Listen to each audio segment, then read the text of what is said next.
All right, good evening, everybody. Thanks for taking time out of your busy schedule to attend the Northwest Business Association monthly meeting.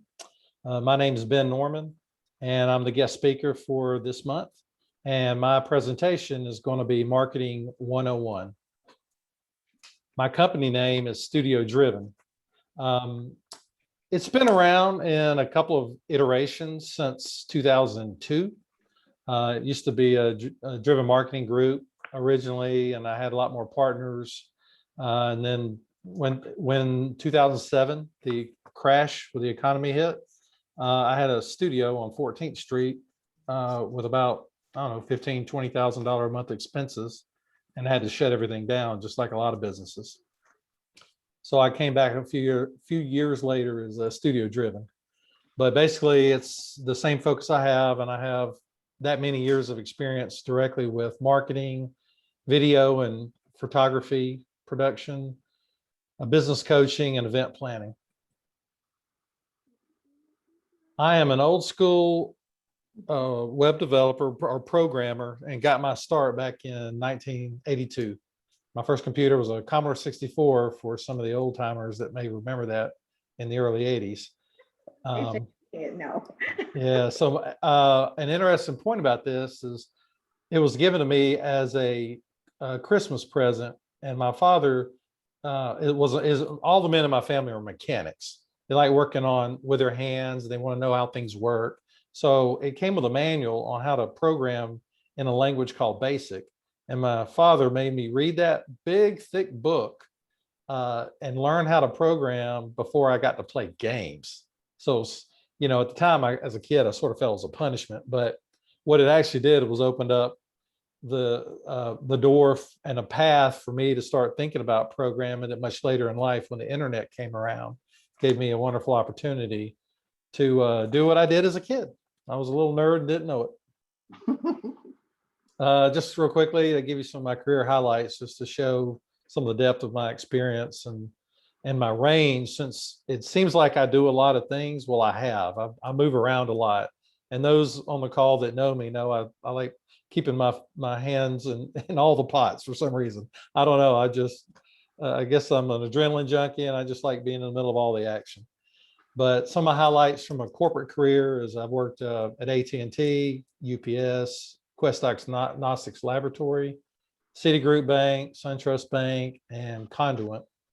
And then I was proud to say me and my business partner you see on the Gwinnett Loaf back in 1997, we were the first ones to figure out how to make a paid model for a single site. So this was before Match, before any of them. And we used to get physical checks mailed in the mail to us because this was prior to e-commerce. And the only way you could transact was somebody had to mail you a check in the mail. And we built it up. I went to about a dozen weddings a year. I mean, there's people still married now, been married for 20 years, including my dad and my stepmother. They met through my service. So anyway, it's just one of those moments that I can't say that I got rich. I wish I had known more, because I was just in my mid-20s back then. I didn't know how to make money off the internet, or even with things like IPOs and angel investors and all that. I didn't know any of that. But if I had, it would have been, we probably would be talking right now. Good for us. That's right. So again, this was just a screenshot of Atlanta Singles Net, which was the first site I started up. I also was instrumental in helping the city of Tucker over on the east side of Atlanta there, Tucker, create their civic association back in the early 2000s. And that momentum of building that civic association actually gained momentum over the years, where it created a foundation where they became their own city. They were able to kind of pull away from DeKalb and create the official city of Tucker. But a lot of the same people that got behind that push were the founding members of the Tucker Civic Association, and sort of wanted to empower themselves locally more than they felt they had at the time. But hopefully I can bring some of the experience I had going through that evolutionary phase with the Tucker Civic Association to the Northwest Business Association. So a little interactive question. Do you have one of these types of devices? I'm sure we all do. Basically the point of this slide is to basically point out that we live in a world of information overload. We're constantly being bombarded with information, either of our choosing or just because we're trying to watch something else and people are pushing things in front of our face. And it really creates a unique challenge in marketing that didn't exist before the age of information like we have today. In the old days, you could print off some postcards, some flyers, go around, knock on some doors, and you'd be actually pretty successful on doing some grassroots networking. But times have changed, and it's requiring business owners to rethink how they utilize the way people ingest information now and how you can figure out how to grab some of that attention. So a few little fun facts. In 1994, there were fewer than 3,000 websites online. And now and back in January 2021, there were 1.2 billion websites. So, an interesting point on that. I bet you have about, 20 websites that you regularly visit.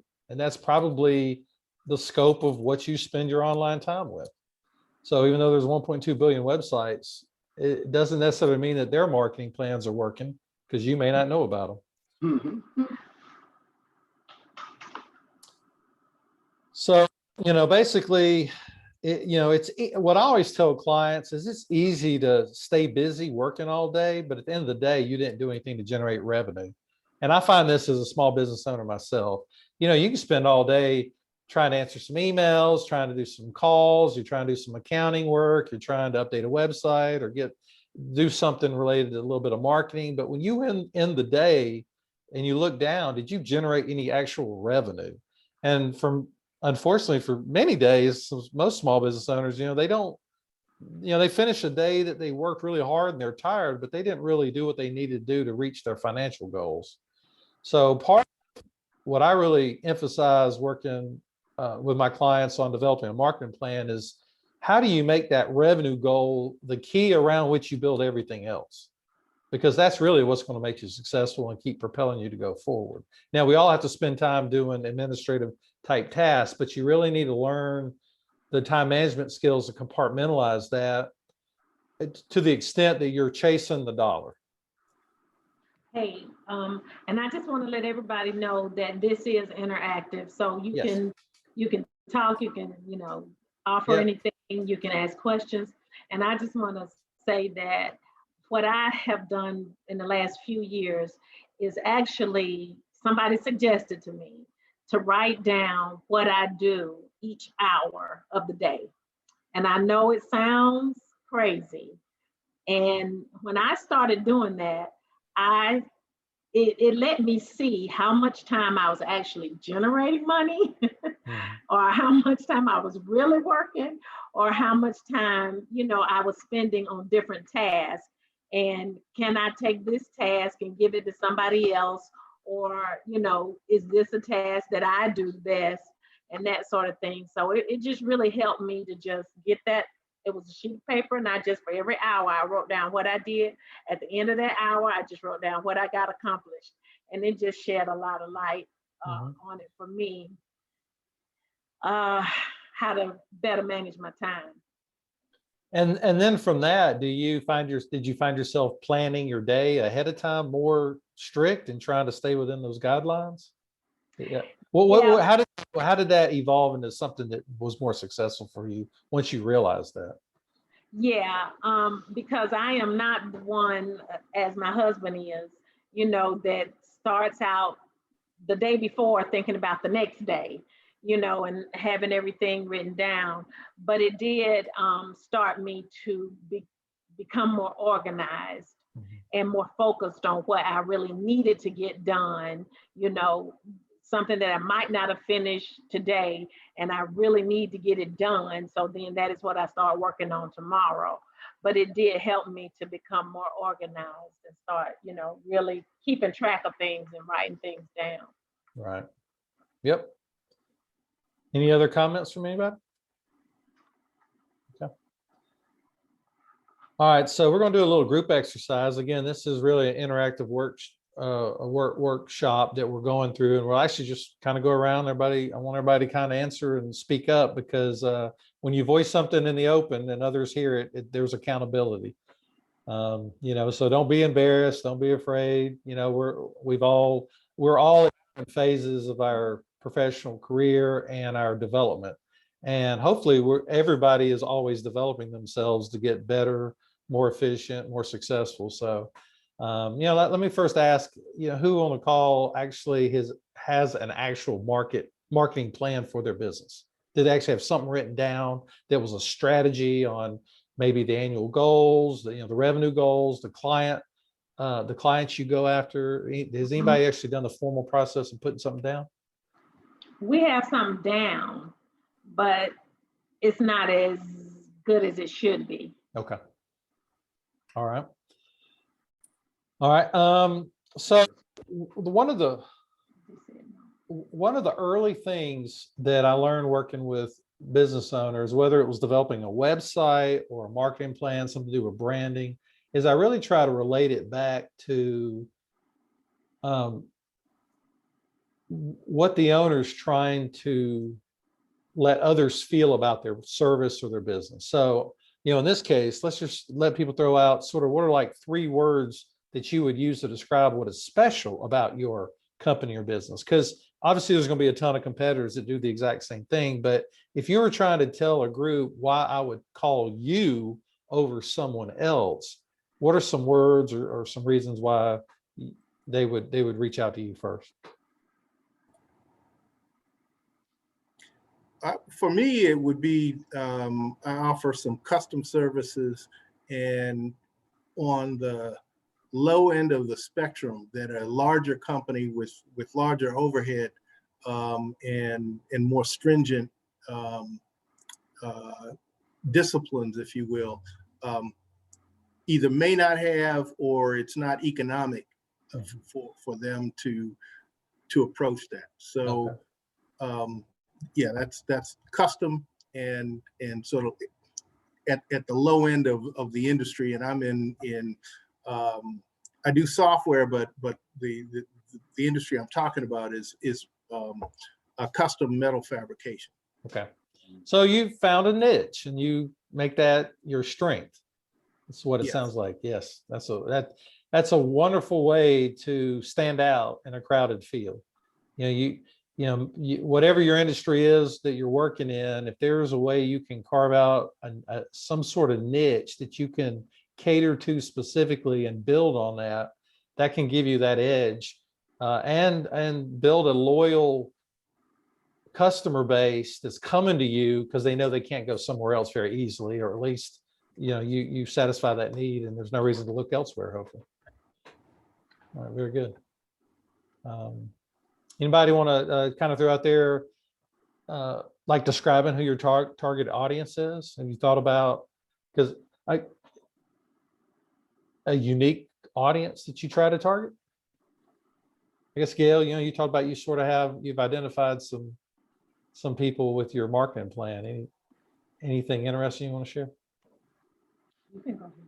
You wrote some things down. Well, no, I just 3 words. But anyway, we're in the construction industry. We target 2 groups. We target nonprofits, and that includes churches. We do shelters.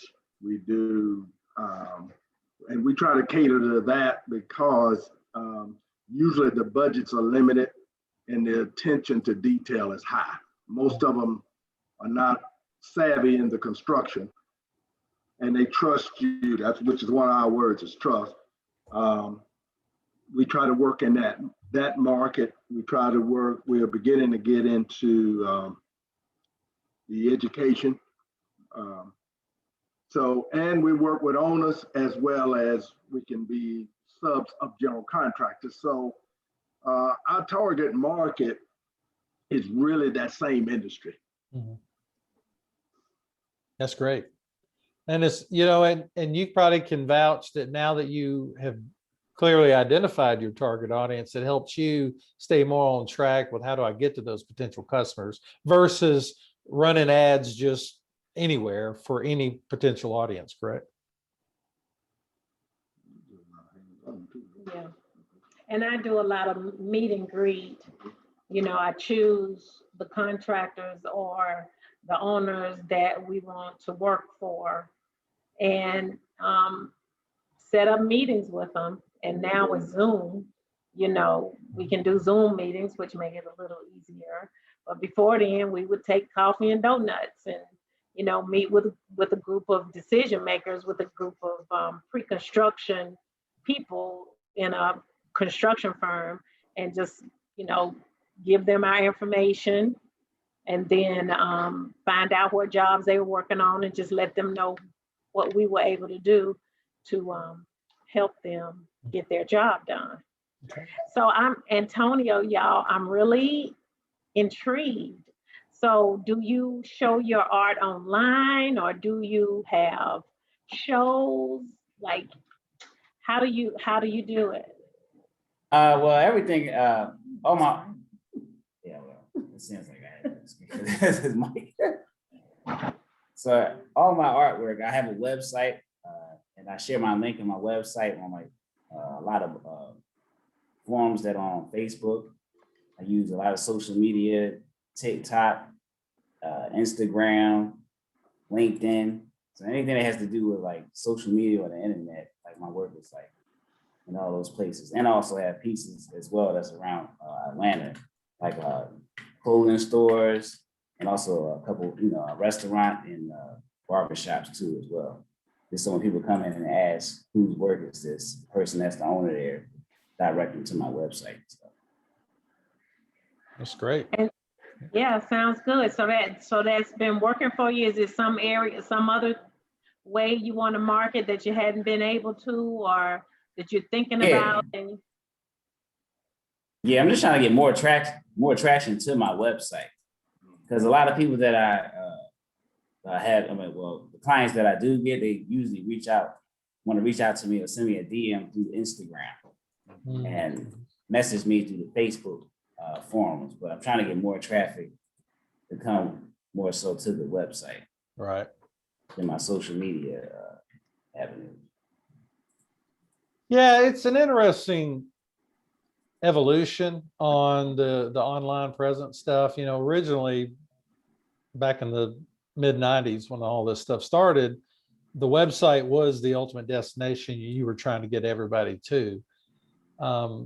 Unfortunately, because of the ecosystem that like Facebook is built, and you think of Twitter, you think of Instagram, you know, Snapchat now. I mean, these are their own ecosystems that try to get you to spend more time in that ecosystem than out on the World Wide Web, because they can control the advertising exposure you're getting and control those dollars basically.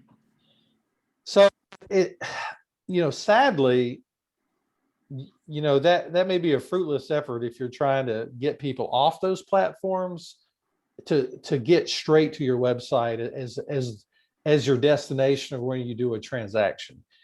You may have to rethink some of that social media strategy and build the presence, say like in Facebook, that's almost like standalone. And sadly, it means you have multiple properties you're trying to maintain on the web. You're trying to make sure your Facebook's updated, your website, your Google listing. I mean, there's all this stuff that takes a lot of time, but there are some tools, some automated tools that let you try to sync a lot of that stuff together, especially in the way of if you're posting a pic, let's say. You know, you can post it straight on your website, and you can have stuff around the back end of the website that fires it off and makes a post in Facebook, makes a post on Instagram, sends a tweet, and it does all that automatically with you only having to post it in the one place. So there's some mechanisms that try to simplify the amount of effort you have to put to just replicate all this information across multiple platforms. But even though good a goal to try to get more people to come directly to your website, it can be extremely challenging. I work with a client that it has a pottery landscaping business up in Woodstock. It's Four Seasons Pottery, and he gets as much lead and business off his Facebook ecosystem than he does his general website. And I've worked with him for years, about 10 years, and it's almost impossible, not to say you can't do it, but it's hard to pull those people once they're in that Facebook world, to pull them off to then try to get them over to a separate website. They live in that world. So we actually have to build Facebook campaigns and a presence around Facebook that stands alone and does what it needs to do to generate potential clients that will see a pic that he posts, and then they want to know how much it costs. How many does he have? One in blue? He uses that, and so not only does he have to manage email, but he's in that Google Messenger working leads on almost daily basis. So it does require him as an owner to kind of pivot and bounce around. But at the same time, they're good leads. I mean, he gets just as many leads off Facebook as he would off the Google traffic just coming straight to his website. So it's just part of the changing world, unfortunately. And you may have to kind of rethink that about how much time you want to kind of commit and spread that out. And it has to do with where you see the quality of the leads coming from that's giving you the sale. I mean, if you see that a lot of this is coming, maybe you get hit off Instagram or something like that, and that's really where you see more people are looking at the visual stuff, and then they want to see if they can buy it. You may have to put a little bit more energy in that, versus then maybe trying to spend so much time on just the website if that's not getting quite the same traffic. Now, you can use your website as a landing spot if you work around doing Google ads and trying to do traffic through the search engine optimization. But you may have to build a little play in those little ecosystems a little more than you'd like, unfortunately.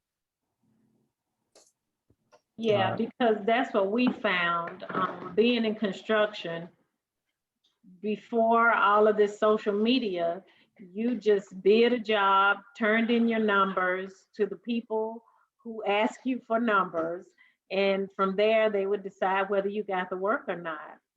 But now, everybody is saying, oh no, you got to be on social media, and so what we found out is LinkedIn is probably the best for us because of the clientele that's on LinkedIn. Right. Mhm.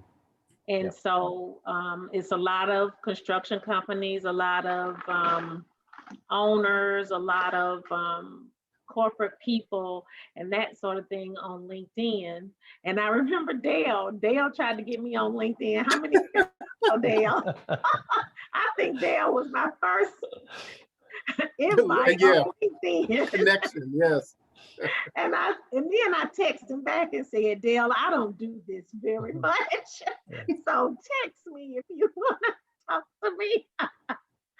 But found out, later on that's where I'm gonna have to put some more energy is into the LinkedIn.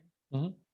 And LinkedIn is another example of an ecosystem, right? They want you to kind of live and interact and share information within that portal.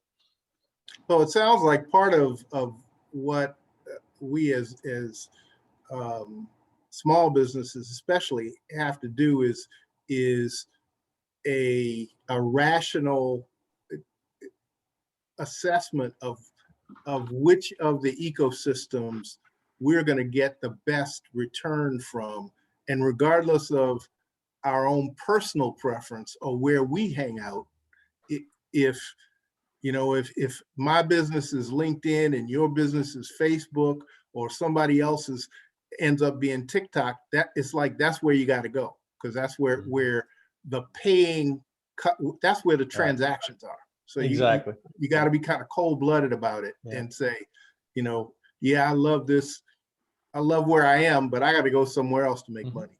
Yeah, you're going to have to load some apps on your phone that you don't want to load. Yeah. Yes. Okay. Yep. So, And actually what we just talked about really is these 2 bullet points. One, describe your target audience. So that's telling you where they might be. And then you have to figure out where to go market to them. And that's exactly to your point. If your customer base is primarily, going to be in LinkedIn, then you need to get on LinkedIn. You need to pay that, what I see. I personally think is a little high, but that annual fee to be a premium Oh yeah, member, for the professional version, yes. right? Mhm. Yeah. Yep. It's like $250 a year. Mhm. I But haven't done that yet. yeah, and you don't have to, but But I could see the benefit of it, because right. then you see who's looking at you, and you get a lot more information than just, Right. right now I'm just scrolling, and Mhm. I'm still not even posting a lot, which I should really start doing. But Yep, it's a learning curve too. I need to pay somebody. exactly. Yep.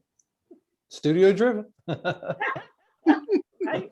Uh, and then let me ask Friday what you think your biggest challenges are with attracting new customers. Let's say where they're at, so to speak. What's the biggest challenge you find when you engage with them for them to say, yes, let's do this?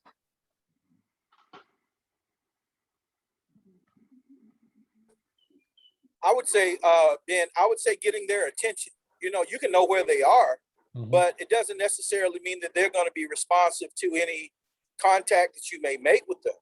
So how do you market it in a way that really gets a response? Because that's ultimately why you're creating a marketing plan in the first place, is to attract someone's attention, to get them to come see you, to come give you a try, or what have you.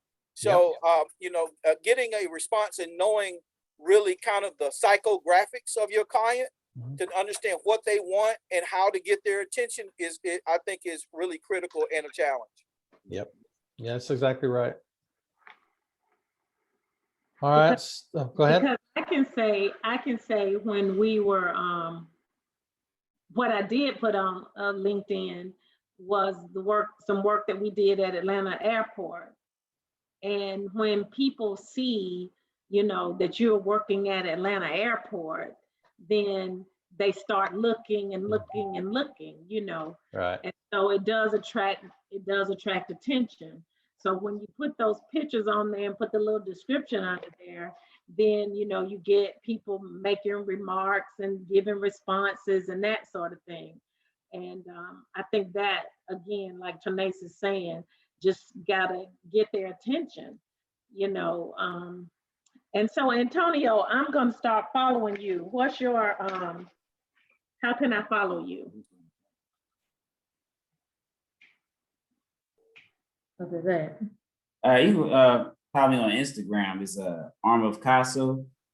That's ARMOFCASSO. Okay. Hey, All Ben, right. Yeah. Ben, I was also going to say, Mhm. one of the challenges nowadays that we have to deal with, depending on what platforms you're using, is how do you then differentiate yourself from those that are legitimate and those that are illegitimate? Those that are scammers, or, Right. what have you.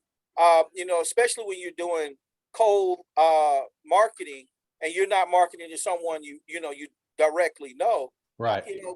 Differentiating yourself from those who are out scamming or Mhm. what have you.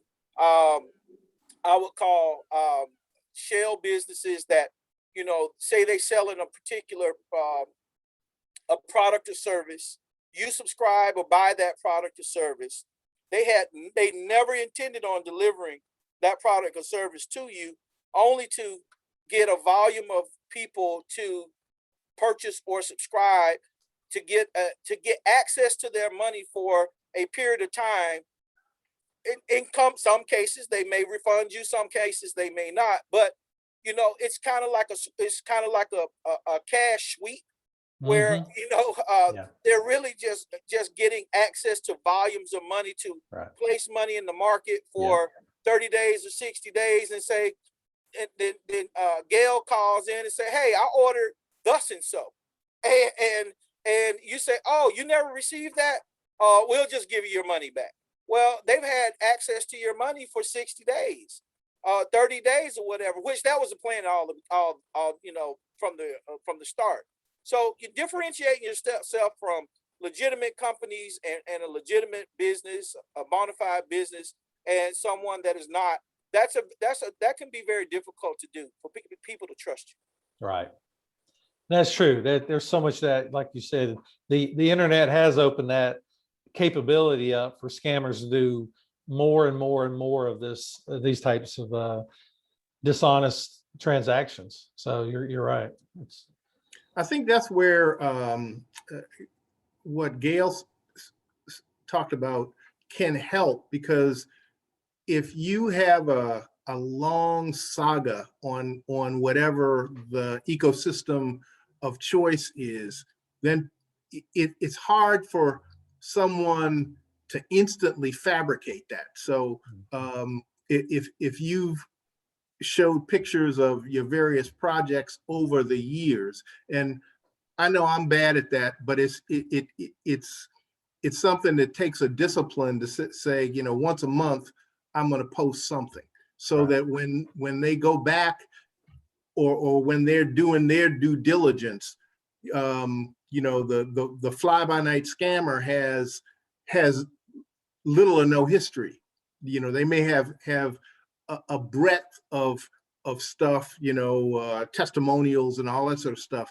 But if you say, well, do they have anything from last month or from last year or from, you know, 2000, then I think that's one way where folks like us can, you know, use that as an asset. But it takes putting it down and regularly sort of adding to your thing. Because I know, and I don't have the professional version of LinkedIn, but I'm surprised when you do a lookup and you can see everything somebody's posted. And as far back, you know, it goes from, you know, 20 minutes to 5 weeks to 7 months to, you know, whatever. And so that's one way where you can create your own credentialing and credibility. That's absolutely right.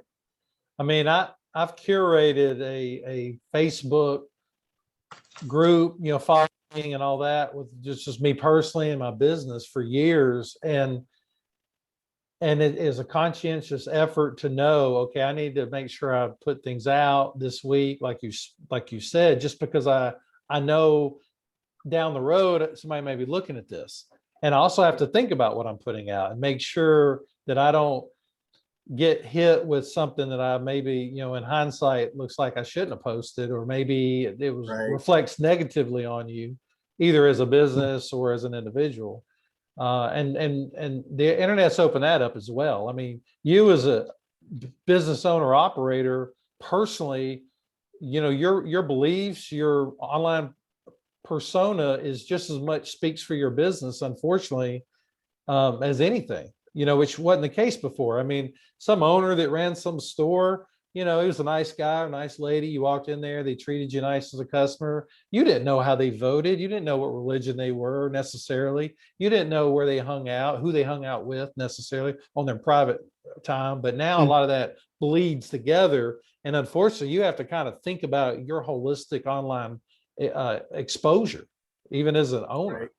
So there's times that I might post something and I think, oh, I'll put that, and I have to think, no, it's not worth it. It's not worth it. You know, I mean, who am I posting that for? I mean, think about it. If it's something like I'm just trying to get up there for my family and friends, I'll just text it to them. You know, that's an intimate, private conversation. Why would I have to go post that on Facebook just so that I know the same people I could just text it to will get it?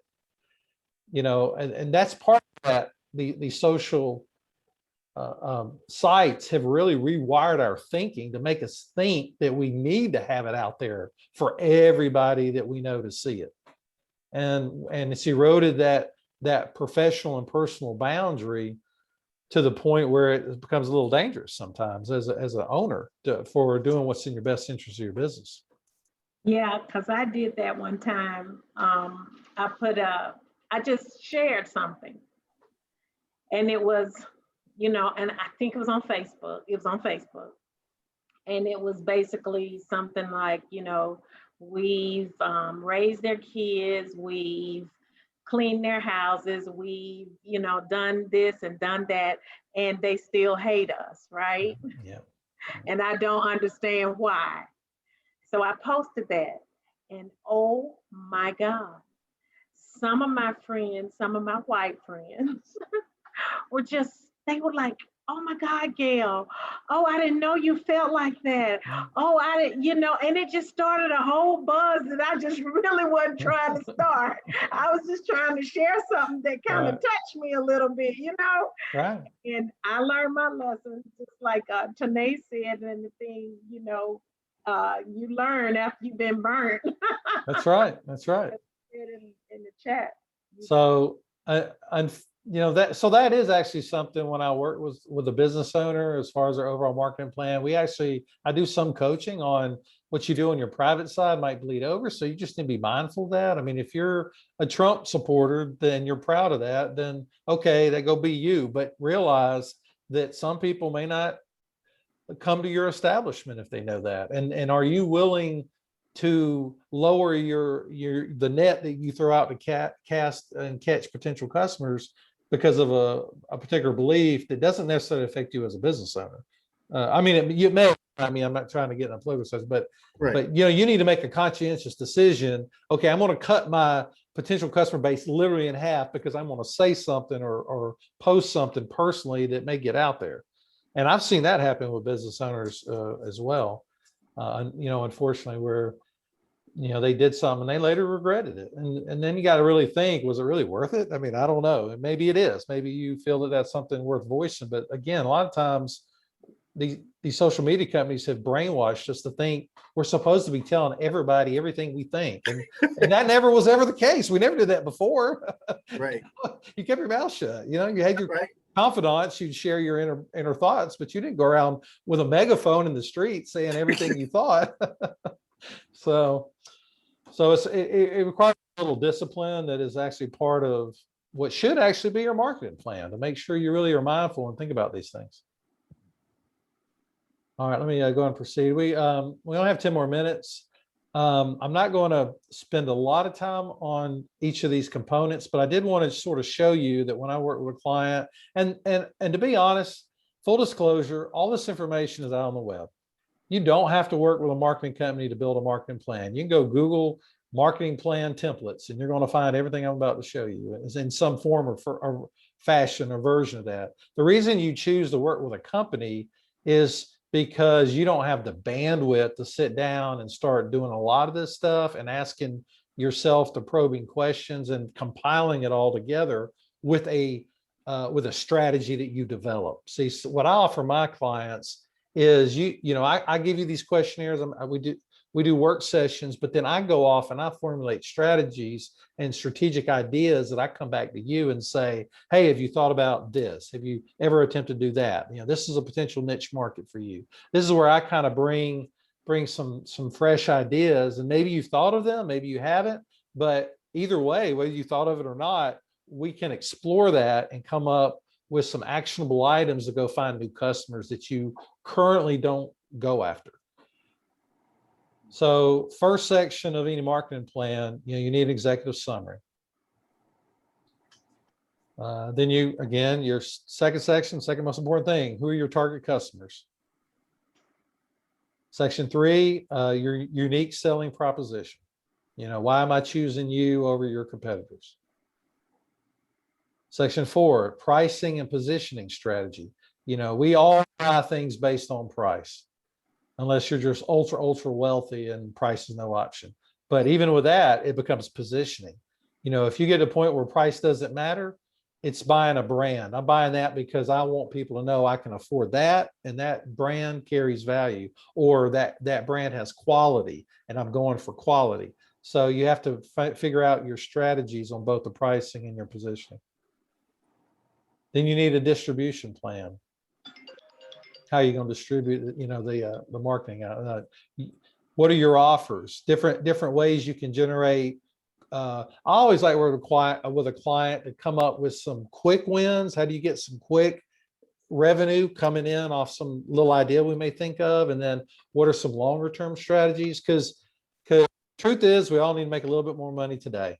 And I always work with a client to try to figure out value that I can give them to generate enough money to pay me for my services. So I try to get a wash, and then you walk away with a long-term strategy that you can continue on your own if you want, or contract with me on an ongoing basis as needed. But I try to always find some way to justify why you're going to give me money. And it doesn't feel like it comes right out of your pocket. And then what do you have to show for it? Some stack of papers you put on a shelf. I try not to do that. We need some quick wins, something's going to generate some revenue, or a new deal, someone you're not currently going after that makes you feel like there was a return on investment on even working with a marketing consultant. And then we're going to work on your marketing materials. We're going to look over everything you do and how you present yourself with your brand. Then your promotion strategy. Then you work on a section will be an online marketing strategy. Then the conversion strategy. So this gets back that once people hear about you, see your product, visit your website, talk to you, how do you convert that sale? So I'm an experienced salesperson. So I know what it's like to be in the throes of a negotiation and you're trying to get them to say yes to the sale. And some marketing people don't have that. They know how to market, but they don't know what it's like to really close it. And I feel like I can bring some of that experience that I have in my background to the table to really work on marketing solutions that lead to that. And then we'll look and evaluate, evaluate joint ventureships and partnerships. Referral strategy, that is by far the best way to build your business. This gets back to what Tarnay said. How do people trust you? You can run on some online ads and things like that, but at the end of the day, if you have an existing customer who trusts you and they were satisfied with your services, getting a referral to get a new customer that's a friend of theirs is the easiest way to get a new sale. And then a strategy for increasing transaction prices. So how do you bump that price up? How do you, a good example of this is the supersize my fries and my drink at the McDonald's, right? That's a strategy for increasing the transactional price. You went in there on the $5 biggie bag, deal, but then they upsize you, like at Wendy's, it's 80 cents to upsize your $5 biggie bag. Yeah. So that 80 cents, when you multiply that across the number of people a day buying those biggie bags, they've increased, their sales, 10, 15% just per transaction. So at the end of the day, that's the difference in them becoming profitable theoretically. In section 14, a retention strategy. How do you keep the customers that you have and they come back to you for repeated business? And then lastly, financial projection. So everything is always with me or with your business needs to be a mindset on how am I making that daily revenue that I spoke about earlier? How are you meeting the projections? And that's it on presentation. Any additional questions? I have a few minutes.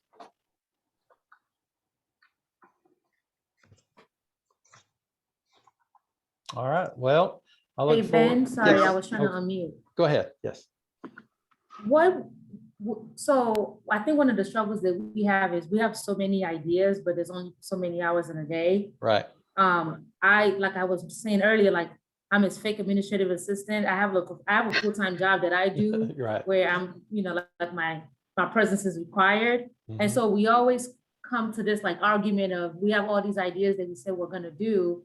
And it's just, we kind of like do them all. And it's not really like, we don't really get any good results. Right. I see, like I follow like the thought process of writing a marketing plan and that type of thing to kind of have a better structure.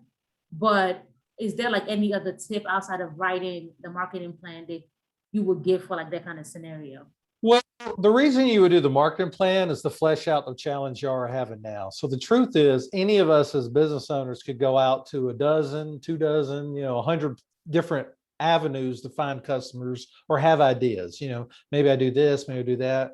What I think the problem you're experiencing is a very common problem. We spread ourselves too thin. You know, we go play over here real quick, and we go here and play over here because what you're doing is ultimately you're trying to find low hanging fruit to just see if you can find a win real quick. And when you don't see it over there, you pivot over to this other idea and you go see if you can find something real quick to grab right there. And while that can sometimes happen, true low hanging fruit is already grabbed by your competitors typically. I mean, it's because it's just low hanging, everybody can grab it. So I think what you need to focus on is think of all those ideas you are struggling with and start putting some real value to which one you think is going to get you the most money the quickest, and build a 30-day plan on how you're just going to focus on that for 30 days, whatever that may be. Build it out, that concept. If you're going to do, let's say you're going to do art exhibits or art shows, or you're going to do the fall, the spring festivals that are coming up, to display your artwork, make that something you focus on with an intent and a financial goal. I'm going to do this and try to reach this amount of money in this many days, and I'm going to work it and the reason you do that is if you give yourself enough time, you have a way to pivot what you're doing to see what works and what doesn't work. And if it's not working, you keep working on it aggressively to pivot it just a little bit. Like, okay, this didn't work at this weekend show, but I got another one next weekend. What do I need to do different next weekend to make it better? I made 5 sales, but there were 300 people walked up to our table. How do I get 10 sales next week? So the problem bouncing around too much is you don't have time to digest what worked and what didn't work. Right.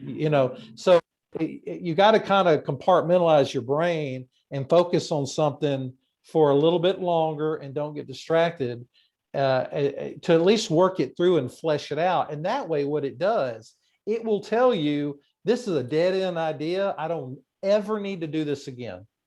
Right. I mean, because the truth is you probably bounce around, keep doing a lot of the same things over and over, but none of them, you can't tell which one works. But at least if okay, art shows don't work for us.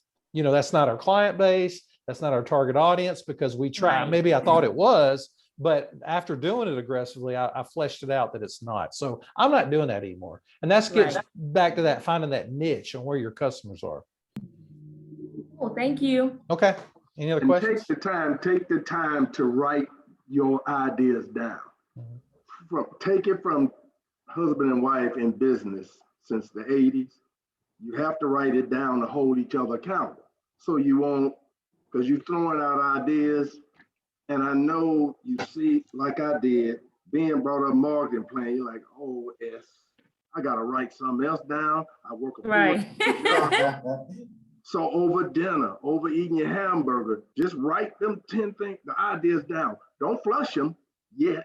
Write them down so that you can go to the part that's being talked about and check out what works. And then write down the results so you can go back and say, well, wait a minute. We tried this 5 months ago, and this looks like an awful lot like the thing we tried 5 months ago that we said we're never doing again. So if you have those, then the other thing is you end up with, when it's on paper, it's not as personal. So it's not, you don't like my idea. Right. You never like my ideas. Well, why is it you always so critical? Then you take a lot of that personal thing out of it, and it gets to be like The Godfather. This is just business. This is I kind of like these art shows, but they don't do nothing for us. We know we're not. If we want to go to an art show, we'll go to an art show, but we know that it doesn't make money for us. This does, and it's the more you write down and the more you record, the more you can fall back on, and you have a body of knowledge, because as you said, John, if you've been in business for a long time, and sometimes a long time can be months, you forget stuff. You forget all of the goods and the bads and the uglies of each experience. But if you write it down, it's easier to remember, and then you can also compare it to whatever the latest thing is and say, you know, does this look like that, or does this look like this? Thank you. Yep, all right. Thanks. We'll give you part 2 when y'all come back next month, okay? Don't give them all Will do. answers, Ben. Keona, we can't give them all answers. We want them coming back. This was the intent of the approach of the association. Almost reminds you of, this is, if y'all could take a look at their artwork, it's awesome. Oh, man, I I put you mean, in it on is awesome. Instagram. This is some awesome work here. I'm a Yeah. firm Thanks a believer. lot. Tarnace is a part of a very strong organization called Grove Park Foundation. I'm a believer of, if I can tag on to somebody who has the credibility, it gives me credibility. You know, if GPF is doing it and their name is a part of their website or a link to go to, or Northwest Business, that'll give you credibility while you're billing it. Right. And it doesn't cost you anything, but that's what we're here for. But that's what we wanted these, the brainchild and all of the people that got involved on this is called just making it where we could get to learn from one another. Right. Right. Instead of a teacher, we all teaching. That's So- right. So I appreciate you taking time, taking that flyer, whatever neighborhood. Keona says she got someone gave her a flyer about the Northwest. And that's how she got to know about Yep. Mhm. So bring somebody else next month. Is, Yes. you know, Okay. same time, same station. So just come back and we will keep working because we've got Sounds good. to Yes. support each other. We have Yes, got to thank support you. each other. How about that? All right, guys. All right.